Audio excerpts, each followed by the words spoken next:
बोलो गणेश जी महाराज की जय। एक दिन गणेश जी का मेला लग रहा था। सब कोई मेले में जा रहे थे। एक छोटी सी लड़की थी, उसने अपनी माँ से जिद करने लगी, मैं तो मेले में जाऊंगी। वह बोली, माँ बोली कि बहुत भीड़ होगी, किधर तू गिर पड़ जाएगी, पर नहीं मानी। तो उसने माँ से 2 लड्डू और 1 घंटी में पानी लिया। बोली, एक लड्डू तो गणेश जी को महाराज को खिलाकर पानी पिला देना, दूसरा लड्डू तू खाकर पानी पी लेना। लड़की मेले में चली गई। मेला खत्म होने पर सब अपने अपने घर आने लगे। लड़की वहीं बैठ गई। वह बोली, एक लड्डू तुमको, एक लड्डू मुझको। इस तरह सारी रात बीत गई। गणेश जी ने सोचा कि लड्डू नहीं खाऊंगा तो लड़की घर नहीं जाएगी। छोटा सा रूप बनाकर आया, लड़की से एक लड्डू लेकर खाया, पानी पी लिया। कहा कि कुछ मांग ले। लड़की बोली, अन्न मांगू, धन मांगू, लक्ष्मी मांगू, नौखंड महल मांगू, बांदी मांगू, खूंटी हार, शेष भरतार, रुंझुन बैल, बस इतना ही मांगू। गणेश जी बोले, छोटी सी दिखती है पर सब कुछ मांग लिया, अब तेरे घर जात सब कुछ मिलेगा। घर आई तो लड़की की माँ बोली, इतनी देर कहाँ लगाई। लड़की कहने लगी, मैं गणेश जी को लड्डू खिलाकर पानी पिलाकर गणेश जी महाराज की कृपा से सब कुछ हो गया। गणेश जी महाराज जैसे उसको दिया वैसे कहते सुनते उस हमारे और हमारे परिवार को, सुनने वालों को, सबको देना। बोलो सूर्य नारायण भगवान की, बोलो लक्ष्मी माता की जय। एक ब्राह्मण था, हर रोज पीपल में जल चढ़ाने जाता। पीपल में से एक लड़की कहती, पिताजी मैं तेरे साथ चलूंगी। ब्राह्मण सूखने लगा। ब्राह्मणी बोली, क्यों सूखते जाओ। ब्राह्मण बोला, पीपल में से एक लड़की कहती, पिताजी मैं तेरे साथ चलूंगी। बोली, कल ले आना, जहाँ 6 खाएंगी वहाँ 7वीं भी खा लेगी।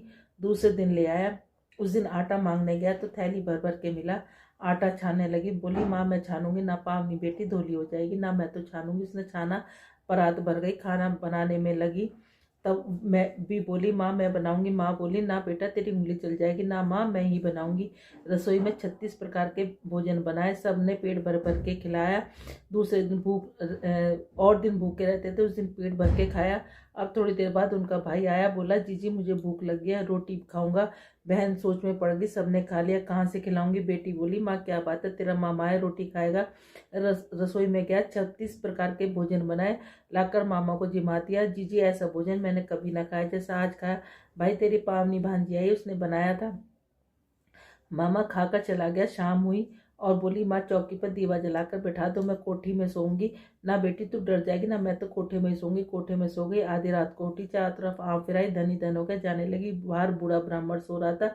बेटी तू कहाँ चली। माँ वह बोली, मैं तो लक्ष्मी माता हूँ, इसके घर 6 बेटी थी, दरिद्र दूर करने जा रही, तेरा ने करवाया, तू भी करा ले। उसके घर में चारों तरफ आँख फिराई, धनी धन हो गया।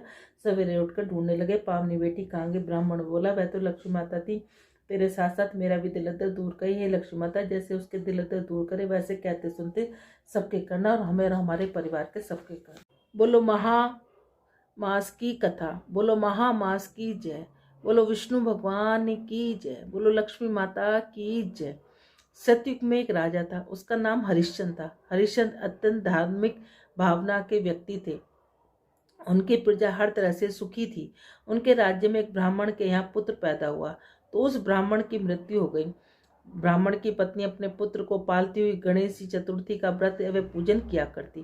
एक दिन जब उसका पुत्र कुछ बड़ा हुआ तो घर के आसपास खेलने गया। वहाँ एक कुम्हार भी रहता था। किसी ने कुम्हार से कहा कि यदि तू बालक की बलि अपने आवे में देगा तो तेरा आवा सदा जलता रहेगा, बर्तन पकते रहेंगे। अतः कुम्हार ने जब ब्राह्मण के बालक को गणेश की मूर्ति से खेलते देखा तो बालक को पकड़कर आवे के पास रख दिया और आग जला दी। जब ब्राह्मणी का बालक बहुत देर हो गया तो घर नहीं आया तो ब्राह्मणी बड़ी दुखी हुई। उसको रोज जीवन रक्षा के लिए गणेश जी की प्रार्थना करने लगी, विष्णु भगवान की प्रार्थना करने लगी। गणेश जी और विष्णु भगवान की कृपा से उसके पुत्र का कुछ भी नहीं बिगड़ा, बस थोड़ा सा जल भर गया। अपने अपराध बोध के कारण कुमार राजा हरिश्चंद्र के पास जाकर गया। उसने इस कृत्य के लिए क्षमा प्रार्थना की। राजा ने ब्राह्मणी से पूछने पर उसने बताया, गणेश जी की सकट चौथ और विष्णु भगवान के पूरे महीने के कारण मैंने जो काले तिल, सफ़ेद तिल, चावल और चीनी से पूजा विधान किया, उसी के कारण मेरे पुत्र के प्राण बचे हैं। तो उसने कुमार से कहा, यदि तुम इसकी तरह व्रत करोगे और इसकी तरह ही सारे धन पुण्य करोगे तो तुम्हारे भी सभी दुख दूर हो जाएंगे। सभी ने ऐसा ही करना शुरू कर दिया, जिससे उनके सब दुख दूर हो गए। इसीलिए महामास में तिल का दान, तिल का भोजन और तिल की कहानी का बड़ा महत्व है। इसलिए इसे बार बार तिल का दान के लिए कहा जाता है। इसी महीने में ही गणेश चतुर्थी का व्रत भी आता है, जो इस साल में 31 जनवरी का है। उसकी भी क्लिप में अलग से बना के गणेश चतुर्थी के व्रत की क्लिप भी बना दूंगी और कहानी भी उसके अंदर डाल दूंगी। उस व्रत का नाम है सकट चौथ, जो इस साल 31 जनवरी को पड़ेगी। एक बुढ़िया माई थी, तुलसा माता की पूजा क्या करती। कहती, तुलसा माता तू सुखदाता, मैं बिरला सींचू तेरा, तू कर निस्तारा मेरा। पाट दे पिटंबर दे, विश्वनाथ के घाट दे, चटके की चाल दे, पटके की मौत दे, कृष्ण जी का कंधा दे, वृंदावन का वास दे, मीठा मीठा ग्रास दे, वैकुंठ का वास दे, कार्तिक का महीना दे, एकादशी का दिन दे, कार्तिक माह बैसाख का महीना दे, एकादशी का दिन दे। आए कृष्ण जी भगवान, इतनी औरतें आती हैं तुम्हारे को लाड़ चाव करती हैं, पूजा पाठ करती है, कार्तिक माह बैसाख में तुम्हारी पूजा पाठ करती हैं, फिर भी तुम सूखती जा रही हो। कहने लगी, तुलसा मैया बोलने लगी कि मैं सब कुछ तो दे दूंगी, लेकिन तुम्हारा कंधा कहाँ से दूंगी। तो भगवान ने कहा कि कोई बात नहीं। उन्होंने एक घंटी दे दी कि इसे बजा देना, मैं चलाऊंगा। एक दिन उसने सोचा घंटी बजा के देखो तो सही, कहीं आते कि नहीं आते कृष्ण जी भगवान। उन्होंने घंटी बजाई, आए कृष्ण जी भगवान, क्या बात है कि कुछ नहीं, कि कुछ तो बात है कि ऐसे ऐसे वो तुम्हारा कंधा मांगती है। कहने लगे कि ठीक है। अब एक दिन बुढ़िया माई तुलसा माता ने घंटी बजाई, सोचने लगी देखो कृष्ण जी भगवान आते कि नहीं आते। उन्होंने घंटी बजाई, कृष्ण जी भगवान आ गए। कहने लगी, क्या बुढ़िया माई मर गई कि नहीं, मैं तो इसलिए आई हूँ कि तुम आते कि नहीं आते, मैंने घंटी इसलिए बजाई थी। एक दिन बुढ़िया माई सचमुच में मर गई, किसी के उठाए से न उठती। सब कहने लगे सवेरे उठ कर, जिन क्या पाप घाट की माला फेरती थी जो इतनी भारी होगी, किसी के उठाए से न उठती। आए कृष्ण जी भगवान, देखो तो सही दुनिया में क्या डंडोल है कि एक बुढ़िया माई मरी पड़ी है। वो कहने लगे मैं भी देख लूँ। सबने कहा इतने बड़े बड़े योद्धाओं से तो उठे नहीं, तुम जैसे बालक से क्या उठेगी। एक कहने लगा इसे भी अपने मन की करने दे। कहने लगी कि अच्छा। वो जाके कहने लगे, कृष्ण जी भगवान ने उसके कान में कहा, बुढ़िया माई मैं आ गया। कहने लगी ऐसे नहीं, मोर मुकुट पीताम्बर पहने, हाथ में मुरली बजाते, सबके सामने दर्शन दो। उन्होंने मोर मुकुट पीताम्बर पहने, हाथ में मुरली बजाते, सबके सामने दर्शन दिए। जैसे तुलसा मैया, कृष्ण जी भगवान तुमने उनको दर्शन दिए, वैसे कहते सुनते हमारे और हमारे परिवार को सबको देना। माता की जय। गंगा जमुना माई की जय। ठीक।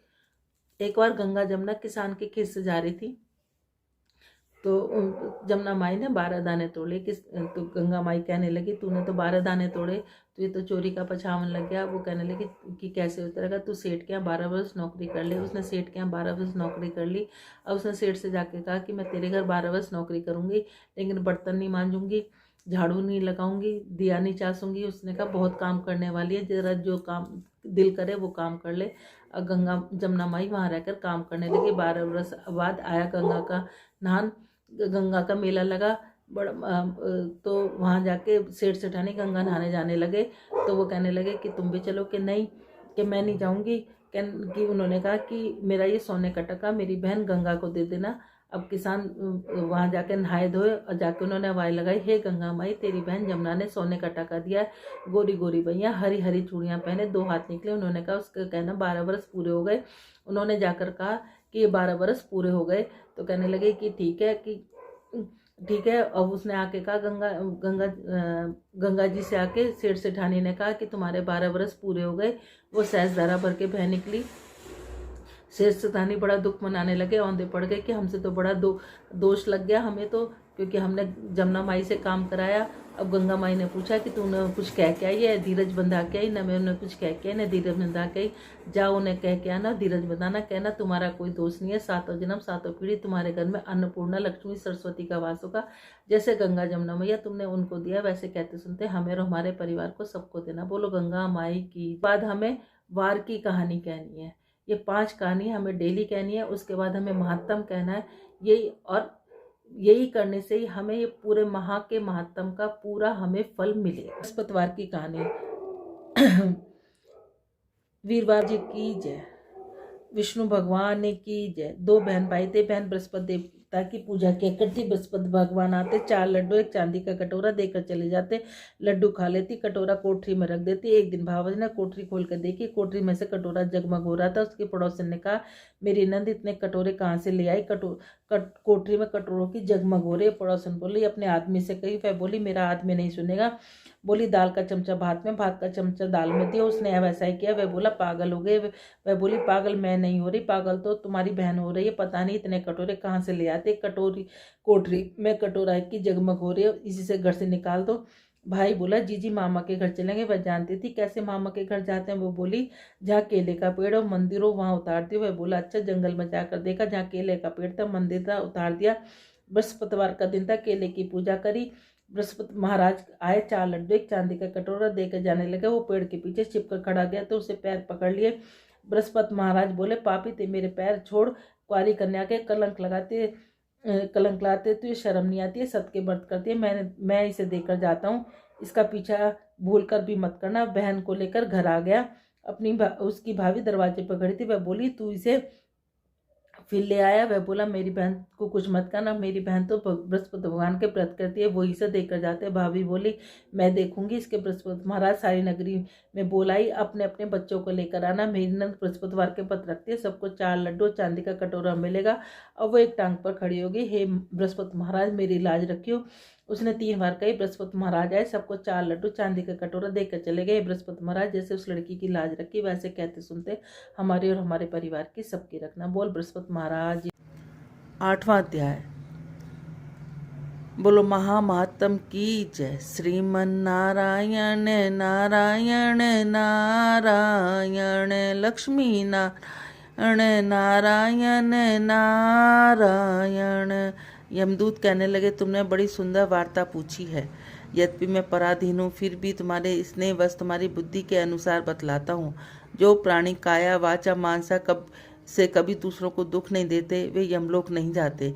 हिंसा करने वाले वेद यज्ञ तप दान से भी उत्तम गति को प्राप्त होता है। अहिंसा में सबसे बड़ा धर्म तप दान और ऋषियों में बतलाया है। जो मनुष्य जल तथा पृथ्वी पर रहने वाले जीवों को अपने भोजन के लिए मारते हैं वे काल सूत्र नामक नरक में पड़ते हैं और वहां पर अपना मांस खाते हैं, रक्त पीप पान करते हैं, पीप को की कीच में उनके कीड़े काटते हैं। हिंसक जंधे काने कुबड़े नूले लंगड़े दृढ़ और अंगहीन होते हैं। इस कारण इस लोक तथा परलोक में सुख की इच्छा रखने वाले को काया वाचा मन से दूसरों का द्रोह न करना चाहिए। जो हिंसा नहीं करते उनको कभी किसी प्रकार का भय नहीं होता। जिस तरह सीधी और टेढ़ी दोनों प्रकार की बहने वाली नदियां समुद्र में मिलती हैं वैसे ही सब धर्म अहिंसा में प्रवेश करते हैं। ब्रह्मचारी गृहस्थ वन गृहस्थी तथा यति अपने अपने धर्म का पालन करने और जितेंद्रिय रहने से पर ब्रह्मलोक को प्राप्त करते हैं। जो जलाशय में आदि बनवाते हैं उनको सदैव 5 यज्ञ करते हैं, यमपुरी में नहीं जाते। जो इंद्रियों के वशीभूत नहीं है वे वेद पाती नित्य अग्नि हवन यज्ञ का पूजन करते हैं, वे स्वर्ग को जाते हैं। युद्ध भूमि में जो सूरवीर मरते हैं वे सूर्य लोक को प्राप्त होते हैं। जो अनाथ स्त्री को शरण हुए तरह ब्राह्मण की रक्षा के लिए प्राण देते हैं वे कभी स्वर्ग से नहीं लौटते। जो मनुष्य लूले लंगड़े बाल वृद्ध अनाथ गरीबों का पालन करते हैं वे स्वर्ग को जाते हैं। जो मनुष्य गौं के लिए पानी का आश्रम तथा कुआं तालाब और बावड़ी बनवाते हैं सदैव स्वर्ग में निवास करते हैं। जैसे जैसे जीव इनमें पानी पीते हैं वैसे ही इनका धर्म बढ़ता है। जल से ही मनुष्य के प्राण, इसलिए जो प्याऊ आदि लगवाते हैं वह अक्षय फल को प्राप्त होते हैं। बड़े बड़े यज्ञ भी वह फल नहीं देते जो अधिक छाया वाले वृक्ष मार्ग में लगने से देते हैं। मनुष्य वृक्ष रोपण करता है सदैव दानियों यज्ञ करने वाला होता है। जो अच्छे फल अच्छी छाया वाले मार्ग के वृक्षों को कटवाता है वह नरकगामी होता है। तुलसी का वृक्ष लगाने वाला सब पापों से छूट जाता है। जिस घर में तुलसी वन है वहाँ घर तीर्थ समान है, उस घर में कभी यमदूत नहीं आते। तुलसी की सुगंध पितरों से का चिंत अंतिम आनंदित हो जाता है। वे विमान में बैठकर विष्णु लोक को जाते हैं। नर्मदा नदी का दर्शन, गंगा का स्नान और तुलसी दल का स्पर्श ये बराबर फल देने वाले। हर एक द्वासी को ब्रह्मा भी तुलसी का पूजन करते हैं। रत्न सोना फूल तथा मोती की माला से दान का इतना पुण्य नहीं जितनी तुलसी की माला के दान का पुण्य है। जो फल आम के 1000 पीपल के 100 वृक्ष लगवाने से होता है वह तुलसी के 1 वृक्ष लगवाने से होता है। पुष्कर आदि तीर्थों में गंगा आदि वासुदेव आदि देवता सब तुलसी में वास करते हैं। जो मनुष्य 1 बार या 3 बार देवा नदी के उत्पन्न शिव मूर्ति की पूजा करता है, स्टाफिक रतन से पत्थर में आपसे निकले हुए तीर्थ में पर्वत पर वन में रखी हुई शिव की मूर्ति की पूजा करता है, वहाँ सदैव ओम नमः शिवाय का जप करता है, वह यमलोक की कथा नहीं सुनते। प्रसंग कथन अभिमान या लोभ से शिव पूजा करने वाले भी यमपुरी नहीं देखते। शिव पूजा के समान पापों को नष्ट करने वाला, कीर्ति देने वाला, तीनों लोकों में कोई कर्म नहीं। जो शिवालय स्थापित करता है वह शिवलोक में जाते हैं। ब्रह्मा विष्णु शिव का मंदिर बनवाकर मनुष्य वैकुंठवासी है। जो भगवान की पूजा के लिए फूलों का बाग लगवाते हुए धन्य है। जो माता पिता और अतिथि की सदैव पूजा करते हुए ब्रह्मलोक को प्राप्त होते हैं। बोलो महामातम की जय। श्रीमन नारायण नारायण नारायण, लक्ष्मी नारायण नारायण नारायण, तुलसी नारायण नारायण नारायण, श्रीमन नारायण नारायण नारायण। यदि आप सबको मेरा चैनल अच्छा लगता है तो उसको सब्सक्राइब करें, नोटिफिकेशन में अपना कोई सुझाव है तो उसको डालें, बेल आइकॉन को दबाएं, लाइक करें, शेयर करें। बोलो राधे राधे।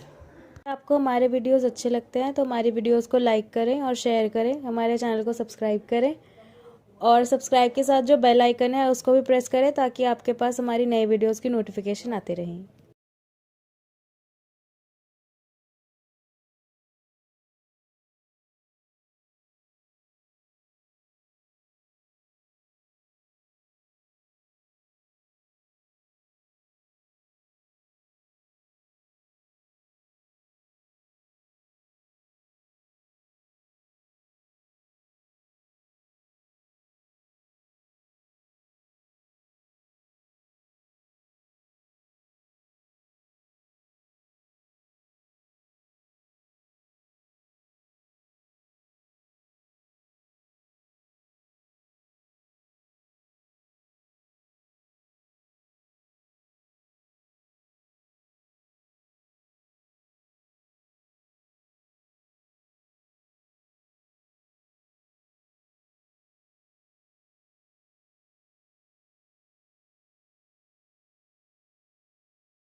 आपको हमारे वीडियोस अच्छे लगते हैं तो हमारी वीडियोस को लाइक करें और शेयर करें, हमारे चैनल को सब्सक्राइब करें और सब्सक्राइब के साथ जो बेल आइकन है उसको भी प्रेस करें ताकि आपके पास हमारी नई वीडियोस की नोटिफिकेशन आते रहें।